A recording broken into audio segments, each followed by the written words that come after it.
My husband served me divorce papers at my university office, emptied what he thought was our entire fortune from our joint account, and tried to kick me out of our home.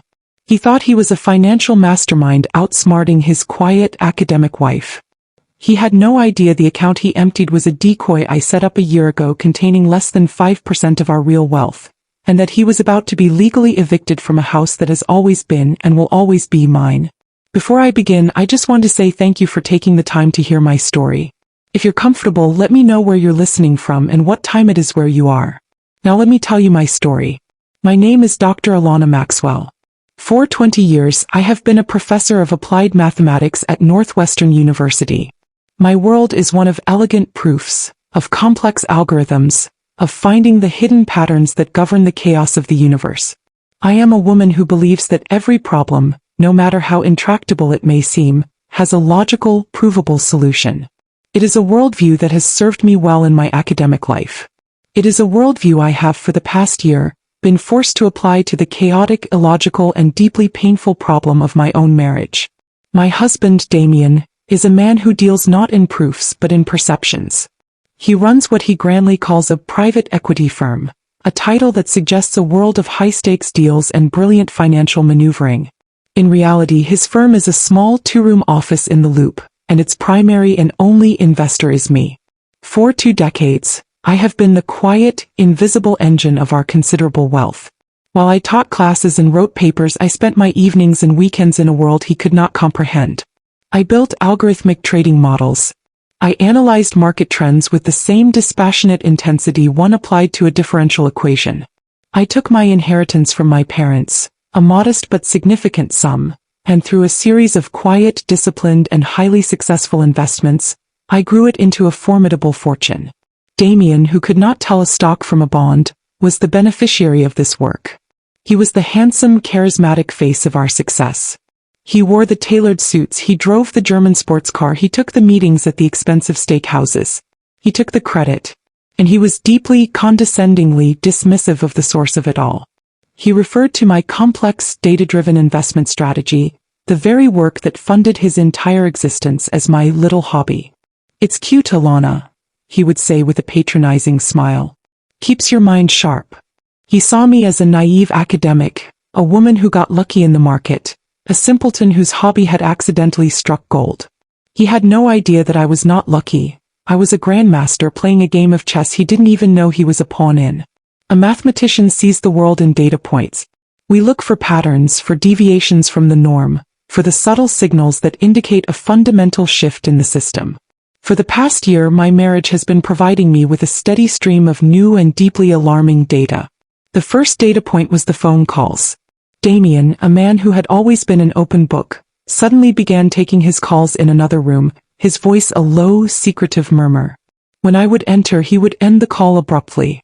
This was a deviation from a 20-year pattern of behavior. The second data point was the credit card statements.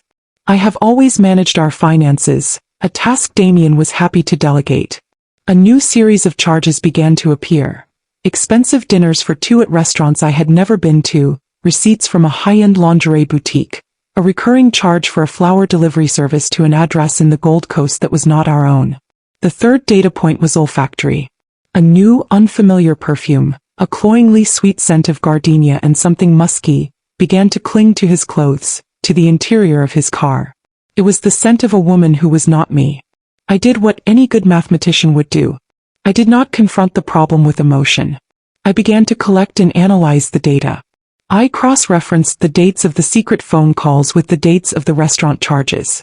I looked up the address for the flower deliveries. It was a luxury apartment building. A simple public records search gave me the name of the tenant in the corresponding apartment. Isabelle Dubois, a 28-year-old luxury real estate agent. A quick search on social media provided the final, conclusive piece of data. A photograph of Isabelle at a recent charity gala, her arm linked with my husband's. The diagnosis was clear. Damien was having an affair. But my analysis did not stop there. I began to notice a new pattern, a more subtle and more dangerous one. He began to ask questions about our finances, not with the usual casual disinterest, but with a new, pointed curiosity. He wanted to know about account numbers, about passwords, about the total value of our portfolio. He was not just cheating, he was planning. He was gathering the intelligence he needed for a financial assault. I knew with the cold, logical certainty of a mathematical proof that he was preparing to leave me. And he was preparing to do it in a way that would leave him with everything and me with nothing. I did not confront him. I did not cry. I made a single phone call. To my sister Brenda. Brenda Jones is a forensic accountant. A woman who can find the truth in a spreadsheet the way I can find it in an equation. She is sharp, she is loyal, and she is utterly, completely without mercy for men like my husband.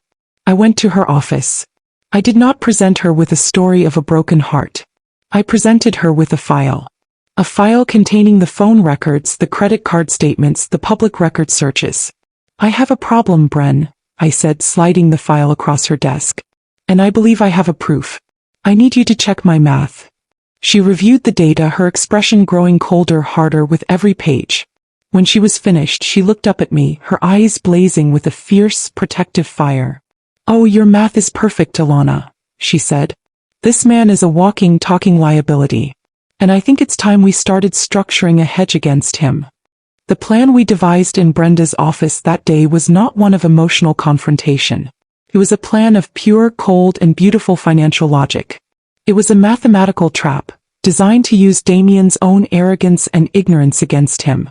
The first step was to protect the real assets.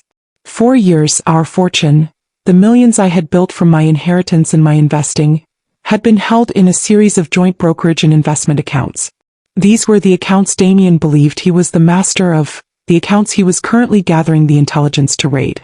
With the help of a team of discreet lawyers Brenda recommended, we began the process of a quiet, internal restructuring. We created a new, ironclad private trust, an entity legally designated as my sole and separate property, protected from any marital claims. Then, over a period of several weeks, in a series of transactions too complex for a financial amateur like Damien to ever notice, we moved the vast majority of our real fortune, over 95% of it, into this new untouchable trust. The real money was now safe, housed in a legal fortress he could never breach. The second and most crucial step was the creation of the decoy. We opened a new, simple joint checking and investment account at a different bank. This would be the account that Damien would be allowed to see, to manage, to believe in. We funded it with a substantial, but in the grand scheme of our true wealth, almost insignificant sum of money. It was enough to look like a real fortune to him, enough to keep him living the lavish lifestyle he was accustomed to. We then began to make regular, generous allowance payments from my new private trust into this decoy account, creating the illusion that this was the source of all our wealth. The final step was the bait and switch. One evening, I approached Damien with a series of bank statements and a carefully rehearsed speech. "Damien, darling," I began, my voice a perfect imitation of a slightly overwhelmed academic wife. "Our finances have become so complicated. All these different accounts, I can barely keep track of them. I was thinking, for the sake of simplicity, we should consolidate everything into one primary joint account. It would be so much easier to manage." I showed him the statements for the new decoy account. He saw a healthy 6-figure balance. He saw the potential for him to have direct, easy control. His eyes lit up with a greedy, predatory light. He believed this was his idea, his chance to finally take the reins from his hobbyist wife. "Alana, that's a brilliant idea," he said, his voice full of a condescending, magnanimous charm. "You shouldn't have to worry your pretty little head with all these numbers. Let me handle it. We'll move everything into this new account and I'll manage it from now on." The trap was set. For the next year, Damien proudly and foolishly managed the decoy account. He used it to fund his life, his affair with Isabel, his entire performance of wealth. He watched the regular deposits come in from what he thought was our main portfolio, never realizing he was simply receiving a carefully calculated allowance from me. He believed he was the king sitting on the throne of our financial empire. He had no idea he was just a mouse, happily eating the cheese in a cage I had built for him. Damien made his move on a Tuesday in early May. He chose his moment with a sociopath's instinct for maximum cruelty, a time and a place designed not just to end our marriage, but to publicly humiliate me in the one place I held sacred, the university. I was in my office in the mathematics department at Northwestern, a quiet, sun-drenched space filled with books on chaos theory and framed proofs of elegant theorems. I was preparing for my afternoon graduate seminar on algorithmic modeling, my mind deep in the beautiful, orderly world of numbers. My graduate assistant, a brilliant young woman named Sarah, knocked on my open door. "Dr. Maxwell?" she said, her voice hesitant, her face etched with a look of confusion and concern. There's a man here to see you. He says it's an urgent legal matter." I looked up, a cold knot of dread tightening in my stomach. I knew with an absolute and chilling certainty what this was. A man I had never seen before, dressed in a cheap, ill-fitting suit, stepped into my office. He was holding a large, official-looking envelope. He did not smile. He did not introduce himself. He simply walked up to my desk. "Dr. Alana Maxwell?" he asked, his voice a flat, bored monotone. "Yes," I replied, my own voice quiet. "You've been served," he said. He dropped the envelope onto my desk with a soft, final thud. He then turned and walked out, leaving a stunned, silent Sarah in the doorway. The entire exchange had taken less than 30 seconds. But the damage was done, and it was exactly as Damien had intended. Sarah had seen it. A few of my colleagues, their doors open down the hall, had seen it. The news would spread through the department like wildfire. Dr. Maxwell, the brilliant, composed, and deeply private professor, had just been served with legal papers, like a character in a trashy daytime television show, in the middle of a workday, in the heart of her own academic sanctuary. I looked at Sarah, whose face was a mixture of shock and a deep, embarrassed sympathy. "It's all right, Sarah," I said, my voice a calm, steady thing I did not recognize as my own. "Would you mind closing the door for me, please?" She nodded, her eyes wide, and quietly pulled the heavy oak door shut, leaving me alone with the stark, white envelope that contained the formal declaration of war. I sat there for a long moment in the sudden, profound silence of my office. The public humiliation was a physical thing, a hot flush of shame that spread across my face. He had not just decided to leave me, he had decided to try and break me. He had wanted to strip me of my dignity, to reduce me from a respected academic to a public spectacle. He had wanted to wound me in the one place I felt safe, powerful, and truly myself. The plan we devised in Brenda's office that day was not one of emotional confrontation. It was a plan of pure, cold, and beautiful financial logic. It was a mathematical trap, designed to use Damien's own arrogance and ignorance against him. The first step was to protect the real assets. 4 years, our fortune, the millions I had built from my inheritance and my investing, had been held in a series of joint brokerage and investment accounts. These were the accounts Damien believed he was the master of, the accounts he was currently gathering the intelligence to raid. With the help of a team of discreet lawyers Brenda recommended, we began the process of a quiet, internal restructuring. We created a new, ironclad private trust, an entity legally designated as my sole and separate property, protected from any marital claims. Then, over a period of several weeks, in a series of transactions too complex for a financial amateur like Damien to ever notice, we moved the vast majority of our real fortune, over 95% of it, into this new untouchable trust. The real money was now safe, housed in a legal fortress he could never breach. The second and most crucial step was the creation of the decoy. We opened a new, simple joint checking and investment account at a different bank. This would be the account that Damien would be allowed to see, to manage, to believe in. We funded it with a substantial, but in the grand scheme of our true wealth, almost insignificant sum of money. It was enough to look like a real fortune to him, enough to keep him living the lavish lifestyle he was accustomed to.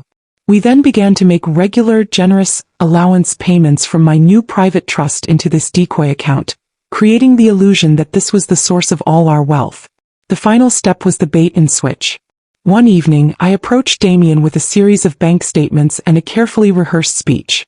"Damien, darling," I began, my voice a perfect imitation of a slightly overwhelmed academic wife. "Our finances have become so complicated. All these different accounts, I can barely keep track of them. I was thinking, for the sake of simplicity, we should consolidate everything into one primary joint account. It would be so much easier to manage." I showed him the statements for the new decoy account. He saw a healthy 6-figure balance. He saw the potential for him to have direct, easy control. His eyes lit up with a greedy, predatory light. He believed this was his idea, his chance to finally take the reins from his hobbyist wife. "Alana, that's a brilliant idea," he said, his voice full of a condescending, magnanimous charm. You shouldn't have to worry your pretty little head with all these numbers. Let me handle it. We'll move everything into this new account and I'll manage it from now on. The trap was set.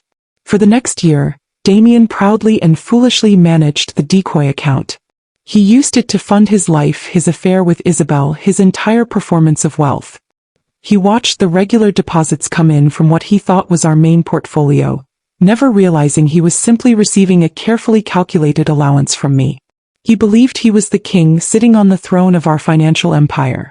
He had no idea he was just a mouse, happily eating the cheese in a cage I had built for him. Damien made his move on a Tuesday in early May. He chose his moment with a sociopath's instinct for maximum cruelty, a time and a place designed not just to end our marriage, but to publicly humiliate me in the one place I held sacred, the university. I was in my office in the mathematics department at Northwestern, a quiet, sun-drenched space filled with books on chaos theory and framed proofs of elegant theorems. I was preparing for my afternoon graduate seminar on algorithmic modeling, my mind deep in the beautiful, orderly world of numbers. My graduate assistant, a brilliant young woman named Sarah, knocked on my open door. "Dr. Maxwell?" she said, her voice hesitant, her face etched with a look of confusion and concern. There's a man here to see you. He says it's an urgent legal matter." I looked up, a cold knot of dread tightening in my stomach. I knew with an absolute and chilling certainty what this was. A man I had never seen before, dressed in a cheap, ill-fitting suit, stepped into my office. He was holding a large, official-looking envelope. He did not smile. He did not introduce himself. He simply walked up to my desk. "Dr. Alana Maxwell?" he asked, his voice a flat, bored monotone. "Yes," I replied, my own voice quiet. "You've been served," he said. He dropped the envelope onto my desk with a soft, final thud. He then turned and walked out, leaving a stunned, silent Sarah in the doorway. The entire exchange had taken less than 30 seconds. But the damage was done, and it was exactly as Damien had intended. Sarah had seen it. A few of my colleagues, their doors open down the hall, had seen it. The news would spread through the department like wildfire. Dr. Maxwell, the brilliant, composed, and deeply private professor, had just been served with legal papers, like a character in a trashy daytime television show, in the middle of a workday, in the heart of her own academic sanctuary. I looked at Sarah, whose face was a mixture of shock and a deep, embarrassed sympathy. "It's all right, Sarah," I said, my voice a calm, steady thing I did not recognize as my own. "Would you mind closing the door for me, please?" She nodded, her eyes wide, and quietly pulled the heavy oak door shut, leaving me alone with the stark white envelope that contained the formal declaration of war. I sat there for a long moment in the sudden, profound silence of my office. The public humiliation was a physical thing, a hot flush of shame that spread across my face. He had not just decided to leave me, he had decided to try and break me. He had wanted to strip me of my dignity, to reduce me from a respected academic to a public spectacle. He had wanted to wound me in the one place I felt safe, powerful, and truly myself. I looked at the envelope. It was just a piece of paper. A collection of words. A data set. And I, a mathematician, knew exactly what to do with data. You do not run from it. You do not cry over it. You analyze it. You find its patterns. And then you use it to solve the problem. I picked up the envelope. My hands were perfectly steady. The time for quiet preparation was over. The time for calculation had begun. After my graduate seminar, a 2-hour lecture on stochastic processes that I delivered with a flawless, almost robotic calm, I returned to the sanctuary of my office. I locked the door. I sat down at my large oak desk. And I opened the envelope. The documents inside were a testament to Damien's arrogance and his profound underestimation of me. He had not just filed for divorce. He had launched a coordinated 3-pronged assault, a legal blitzkrieg designed to leave me broke, homeless, and completely overwhelmed. The first document was the divorce petition itself. It was a work of fiction, a narrative so full of lies and half-truths it was almost impressive in its audacity. It painted a portrait of me as a cold, detached, and emotionally distant academic, a woman more interested in her books than in her marriage. It cited irreconcilable differences, and claimed that I had for years refused to participate in the financial partnership of our marriage, leaving him, Damien, to to bear the full burden of managing our complex financial lives. It was a narrative designed to preemptively cast me as the difficult, uncooperative party. The second document was a bank statement. It was from the decoy joint account, the one he had been so proudly managing for the past year. The statement showed a single massive withdrawal, executed that very morning for the entire balance of the account. The final closing balance, printed in stark, black ink, was $0. He had emptied it. He had taken what he believed was our entire life savings and had absconded with it. The document was a declaration of his financial victory, a triumphant, "I win" in the language of banking. The third document was the cruelest and most revealing of all. It was a formal legal motion, an order to show cause for exclusive possession of the marital residence. It was a legal demand for my immediate removal from our beautiful historic Greystone in Kenwood. The motion stated his intention to sell the primary marital asset as quickly as possible and to divide the proceeds. It was his attempt to make me homeless, to strip me of the sanctuary I had loved and cared for 20 years. I laid the 3 documents out on my desk, a triptych of his betrayal. The emotional assault, the financial assault, and the domestic assault. It was a comprehensive and, he believed, a foolproof plan. He had the narrative, he had the money, and he was about to have the house. In his mind, the game was over. He had won. I sat there in the quiet of my office, and I looked at the evidence of his triple cross. And I did not feel fear. I did not feel despair. I felt a profound and deeply satisfying sense of confirmation. The data was now complete. Every move he had made, every tactic he had employed was exactly as I had predicted. My husband was not a brilliant, unpredictable strategist. He was a simple, greedy man following a simple, predictable algorithm. And I, a mathematician, had already solved the equation. My reaction was not one of panic. It was one of quiet, methodical preparation. I took the 3 documents and I placed them in a new file folder. I labeled the folder, in my neat, precise handwriting, Maxwell versus Maxwell, opening statement. Then I picked up my phone and I called my sister. "Brenda," I said, my voice calm and clear. "He's made his move. It's exactly as we calculated. It's time to execute the counterproof." The days following the service of the divorce papers were a strange, quiet limbo. I continued to live in the Kenwood house, a ghost in my own home, while Damien stayed at a downtown hotel, a fact I confirmed through a simple credit card tracking alert I had set up months ago. He was giving me, I assumed, a few days to process my own defeat before he began to enforce the legal motion to have me removed. He was waiting for my panicked, pleading phone call. He did not receive one. Instead, I received a call of my own, a call that would provide the final, crucial piece of evidence I needed to not just defeat my husband, but to utterly and completely annihilate him. The call was from a vice president in the fraud prevention department at our bank, a man I had a professional acquaintance with from a university fundraising committee. "Dr. Maxwell," he began, his voice a mixture of professional courtesy and genuine concern. "I'm sorry to bother you at home. I'm calling about a home equity line of credit application that was filed against your Kenwood property. It's for a rather substantial amount and it's on a rush approval.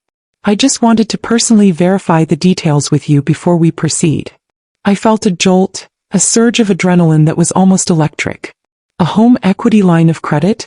I had filed no such application. "I'm sorry, Mr. Henderson," I said, my voice a perfect imitation of confusion. "I think there must be some mistake. I haven't applied for any loans." There was a pause on the other end of the line. "Well, that's odd," he said. "We have the application right here. It was submitted online yesterday. It has your name, your social security number, and your digital signature." My digital signature. The sheer, breathtaking audacity of it. Damien was not just trying to kick me out of my house and sell it from under me. He was trying to strip mine its equity before he did so. He had forged my signature on a loan application, a clear, unambiguous act of felony bank fraud. He was so confident in his victory, so certain that the house would soon be his to dispose of, that he had gotten greedy. It was a classic rookie mistake. A final, fatal overplaying of his hand. "Mr. Henderson," I said, my voice now taking on a new, steely edge. "I can state unequivocally that I did not sign that application. That signature is a forgery." There was another longer pause. I could almost hear the gears turning in the banker's head. I see, he said, his voice now a low, serious thing. Dr. Maxwell, in that case this is no longer a simple verification call. This is a criminal matter. I understand, I said. Before you proceed with your own internal investigation, could you do me a professional favor? Could you please email me a secure, watermarked copy of the fraudulent application? For my own legal records. Of course, doctor, he said, his voice full of a new, grim respect. I will have it sent to your university email address immediately. And I will, of course, be canceling this application and flagging your accounts for heightened security. Thank you, James, I said. You've been a great help. I hung up the phone. A few minutes later, an email arrived in my inbox. I opened the attachment. And there was a PDF of the loan application. My name, my information all filled out. And at the bottom, a clumsy digital forgery of my signature. I printed out the document. I looked at the crude, pixelated signature, the final damning piece of evidence of my husband's character. He was not just an adulterer. He was not just a narcissist. He was a common criminal. I placed the printed application into my legal file. The file was now complete. I had the proof of his affair, the proof of his financial deception, and now the proof of his criminal fraud. The trap was not just set. It was now armed with a stick of dynamite. With the evidence of the fraudulent loan application secured, my position had shifted from one of defensive strength to one of overwhelming, unassailable power. The final confrontation was now inevitable. And as I had predicted, Damien was the one to initiate it. A few days later, a second, even more arrogant letter arrived from his lawyer. It was a summons. It requested my presence at their offices in the Loop the following Monday to finalize the terms of the marital settlement agreement and the vacating of the Kenwood residence. The letter was dripping with a smug, victorious condescension. It was the legal equivalent of a victor dictating surrender terms to a defeated enemy. I immediately called my own lawyer, a brilliant, sharp-tongued woman named Sarah who was a senior partner at a firm Brenda had recommended. Sarah had been brought fully up to speed on the situation and had been waiting, with a kind of gleeful, righteous anticipation for this very moment. "They've summoned us," I said after reading her the letter. I heard a low, satisfied laugh on the other end of the line. "Oh, they have they?" Sarah said. "The mouse has summoned the cat to a meeting to discuss the division of the cheese. This is going to be delicious. They want to finalize my surrender," I said. "Excellent," she replied. "Let's not disappoint them. Please inform them that we will be there, and that you are prepared to sign any and all necessary documents to bring this unfortunate matter to a swift conclusion." The week leading up to the meeting was a period of intense, quiet preparation. Brenda, Sarah, and I formed a small, formidable war council. We met in Sarah's office, a space of quiet, understated power, and we went over our own documents, our counterproof, with the meticulous care of a team of engineers preparing for a rocket launch. Brenda, the forensic accountant, had prepared a series of large, easy-to-read charts and graphs that visually and brutally detailed the financial reality of my marriage. There was a chart showing the initial deposit of my inheritance into our first joint account. There was a timeline showing the growth of my portfolio, juxtaposed with a flat line representing Damien's own negligible contributions. There was a detailed breakdown of the decoy account, showing the precise flow of my allowance payments into it. Sarah, the lawyer, had prepared our legal documents. There was a formal written rejection of their settlement offer. There was a counter-petition for divorce, on the grounds of adultery and financial fraud. And there was the centerpiece of our case, a thick, legally bound report on the Kenwood property, containing the original deed, the mortgage documents paid from my inheritance account, and as the final damning exhibit, a notarized copy of the fraudulent HELIC application Damien had submitted. We were not just going to a meeting. We were going to a trial. And we were the prosecution, the judge, and the jury. On the morning of the meeting, I dressed with the care of a warrior preparing for battle. I did not wear a suit. That was their language. I wore a simple, elegant, and very expensive dress in a shade of deep academic crimson. It was the color of my university. It was a symbol of the world I came from, the world of intellect and substance that Damien had so foolishly underestimated. As we rode the elevator up to their law offices in a gleaming skyscraper in the Loop, I felt a profound sense of calm.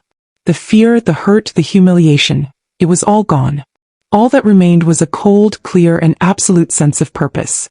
I was a mathematician and I was on my way to present my final, irrefutable proof. The law offices of Kirkland, Shaw, and Bainbridge were designed to intimidate. The reception area was a cavernous space of white marble abstract art and a chilling corporate silence. We were led by a silent, stone-faced assistant to a large glass-walled boardroom overlooking the Chicago River. Damien and his lawyer were already there, seated at the head of a massive black granite table. They stood as we entered, their expressions a perfect blend of professional courtesy and smug, condescending pity. They were the victors graciously receiving the vanquished. "Alana," Damien said, his voice a smooth, soothing balm of false sincerity. "Thank you for coming. I know this is difficult, but I truly believe this is the most amicable way to handle things. Let's get on with it, shall we?" Sarah, my lawyer, said, her voice a sharp, clean cut through his performance. We took our seats opposite them. The battle lines were drawn. Damien's lawyer, a man with a politician's smile and a shark's eyes, began the proceedings. He launched into a long, patronizing speech about the unfortunate realities of a marital dissolution. He spoke of the need for a clean break, for a forward-looking resolution that avoids costly litigation. He then slid a thick leather-bound document across the granite table. "To that end," he said, "we have prepared a final marital settlement agreement. We believe you will find its terms to be more than generous." He then laid out the offer, the arrogant, insulting offer that was the culmination of his client's grand betrayal. He explained that Damien, in his generosity, was willing to let me keep my university pension and my personal vehicle. He would not sue me for his own considerable legal fees. In exchange, I would sign over any and all claims to the Kenwood house, which would be sold immediately. The proceeds from the sale, along with the funds that Damien had secured from the joint account, would be considered his sole and separate property.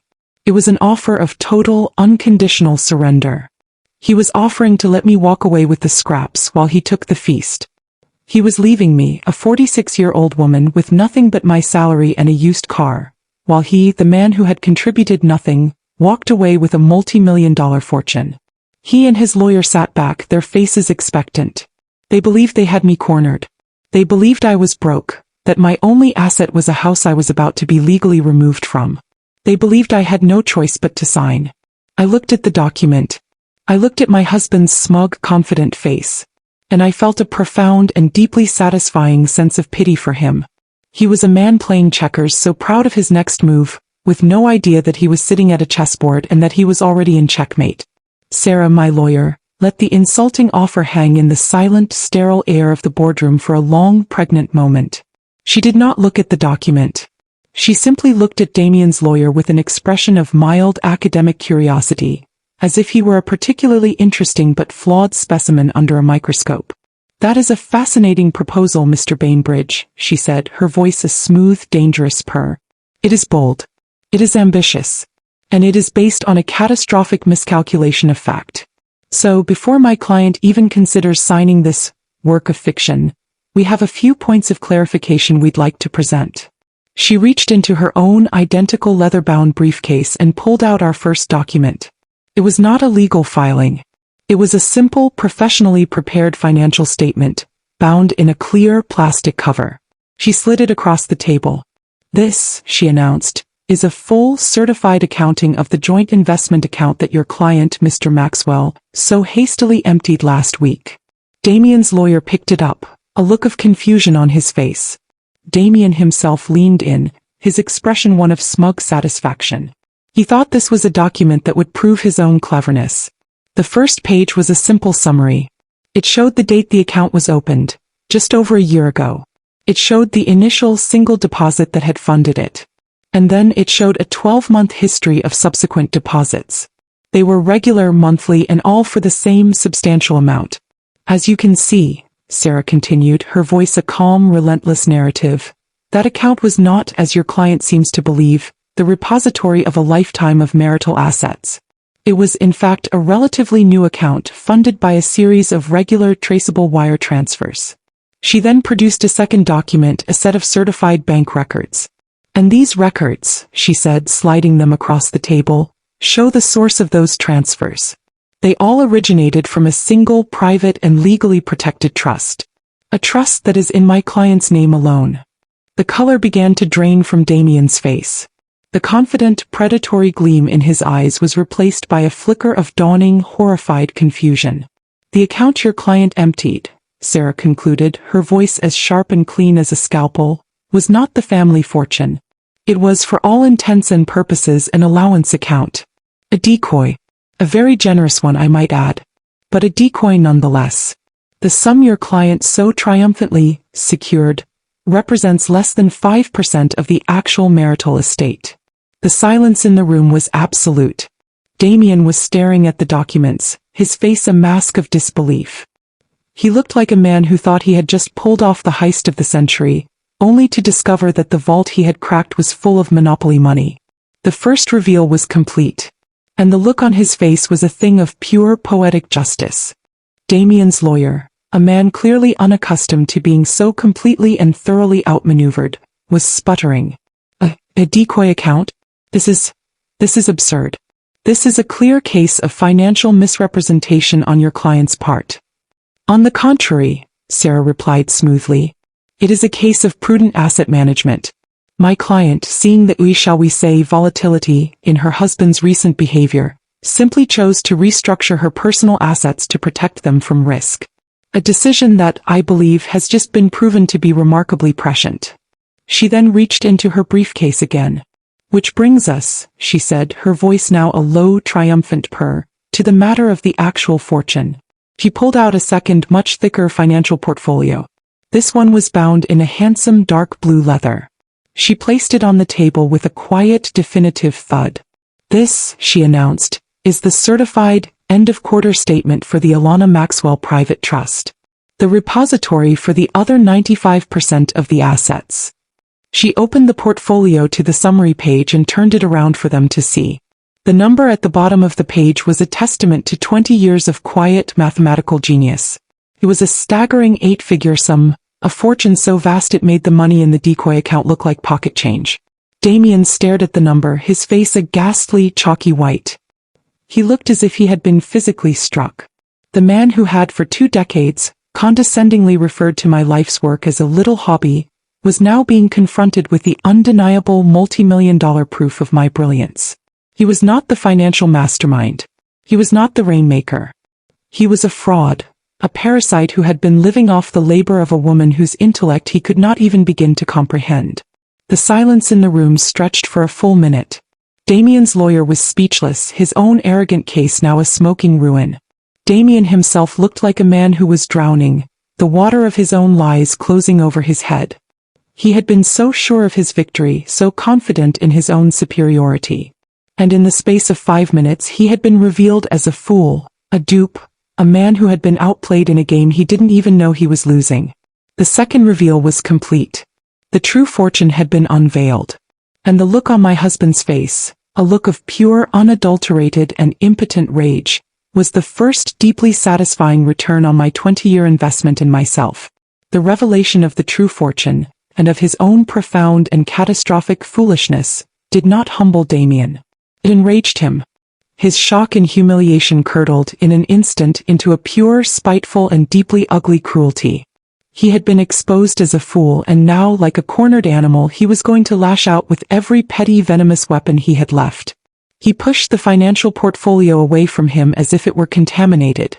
He stood up, his chair scraping harshly against the floor. He glared at me, his eyes, which had once held a false, charming warmth, now blazing with a raw, naked hatred. Fine, he sneered, his voice a low, trembling thing. Fine. You can have your secret money. You can sit alone in your house and count it for the rest of your miserable academic life. But don't think you're walking away with everything. He was a man with nothing left to lose, and so he began to make his demands. They were not the demands of a man seeking a fair settlement. They were the pathetic, grasping demands of a defeated narcissist trying to inflict one last parting wound. I want the ring, he spat, pointing a trembling finger at my left hand. The wedding ring. I paid for that. It was a gift from my family. I want it back. It was a lie, of course. The ring had been purchased with a withdrawal from our joint account, paid for by a bonus I had received from the university for a groundbreaking paper I had published. But the truth no longer mattered to him. All that mattered was the humiliation. He wanted to literally strip me of the symbol of our marriage. I said nothing. I simply looked at him, my expression one of cool, clinical observation. My silence seemed to enrage him further. "And that's not all," he continued, his voice rising. "You owe me. For the humiliation. For the lies." He gestured wildly as if to encompass the entire room, the entire situation he himself had created. "I'll need a cashier's check," he demanded, his voice now a petulant whine. "For a security deposit and first month's rent on a new apartment for Isabel. And for a down payment on a new car for her. It's the least you can do after putting her through this. You owe me that much." The sheer, breathtaking audacity of it. He was demanding that I, the woman he had cheated on, lied to, and tried to swindle, should now fund the new life he was planning with his mistress. He was not just asking for a settlement. He was presenting me with an invoice for his own infidelity. His lawyer was looking at him with an expression of pure, unadulterated horror. He was witnessing his own client self-destructing, turning a disastrous financial negotiation into a display of such profound and ugly character that it was almost a work of art. Damien, however, was not finished. He was on a roll, a downward spiral of petty, spiteful demands. He wanted the art from the living room. He wanted the expensive wine collection from the cellar. He wanted half of my airline miles. He was a man trying to tear down a mansion, grabbing at the doorknobs and the light fixtures as the walls crumbled around him. I let him finish. I let him empty himself of all his venom, all his pathetic, grasping greed. I let him put his entire, ugly and deeply flawed character on full public display for the lawyers, for my sister, and for the permanent legal record. When he finally ran out of steam, his chest heaving, his face a blotchy, unattractive red, I still said nothing. I simply looked at my lawyer, Sarah. And I gave her the final quiet signal. After Damien's ugly, pathetic tirade had finally sputtered to a close, after he had laid all his spiteful, greedy demands upon the table, Sarah, my lawyer, let the silence in the room stretch for a long, uncomfortable moment. She looked at Damien not with anger, but with a kind of weary, professional pity, the look of a doctor observing a patient who has refused all treatment and is now in the final convulsive stages of his disease. "Are you finished, Mr. Maxwell?" she asked, her voice a quiet, dangerous calm. Damien, still breathing heavily, simply glared at her. "Good," she said. She then reached into her briefcase for the third and final time. She pulled out a single thick and very official-looking document, bound in a heavy blue legal cover. "Because we have one final calculation to present," she announced. "The matter of the marital residence. The Kenwood Greystone." She slid the document across the table. "This," she said, "is the complete certified title, history and financial provenance of that property." Damien's lawyer, a man who now looked as if he would rather be anywhere else on earth, picked up the document with a sense of profound dread. "If you will turn to Exhibit A," Sarah instructed, her voice the calm, steady narrative of an expert witness, "you will see a certified copy of the original deed to the house from 20 years ago. You will note that it was purchased by my client, Dr. Alana Maxwell, as a single woman, 1 week prior to her marriage to your client." He let that fact sink in. The house had been mine before it was ever theirs. "Now, if you will turn to Exhibit B," she continued, "you will see the certified bank records detailing the source of the down payment for that purchase. You will note that the entire sum was drawn from a private individual investment account held solely in my client's name. An account that contained the inheritance she received from her parents. The trap was closing. The house was not just purchased before the marriage. It was purchased with premarital inherited assets. And finally," Sarah said, her voice a low, triumphant conclusion, "if you will turn to Exhibit C, you will see a full 30-year mortgage statement for the property. You will note that every single monthly payment for 20 years was made via an automatic transfer from that same sole and separate premarital inheritance account." She leaned forward, her eyes locking with the opposing lawyers. "As I am sure you are aware, Mr. Bainbridge," she said, her voice as sharp and clean as a guillotine blade, "under the laws of the state of Illinois, an asset purchased prior to a marriage with documented premarital funds, and maintained with those same segregated funds, is not considered marital property. It is and has always been the sole and separate property of the original owner. She sat back, her work done. The final calculation had been presented. The final proof had been delivered. The house, the beautiful historic Kenwood Greystone that Damien had been planning to sell, the single greatest tangible asset he thought he could claim, was not theirs. It was not even ours. It was and had always been legally, morally, and financially mine. The silence in the boardroom was absolute. It was the silence of a tomb. Damien stood there, his mouth slightly agape, his mind finally and completely broken by the sheer mathematical elegance of his own destruction. He had been outmaneuvered, outthought, and outclassed at every single turn. He had come into this room a king, ready to dictate the terms of my surrender. He was leaving it a beggar, with nothing but the clothes on his back and a series of pathetic, humiliating demands. It was at this moment that I finally spoke to him directly. I had let the lawyers and the documents do the talking. Now it was my turn. I stood up, my movements calm and deliberate. I looked at the man who had been my husband for 20 years, and I felt nothing but a great, empty, and profound sense of peace. "The ring is on my dresser, Damien," I said, my voice as cool and precise as a freshly drawn line on a graph. "In a small velvet box. You may have your lawyer arrange with my lawyer a time for you to collect your personal belongings. You will be supervised." I then addressed his second demand.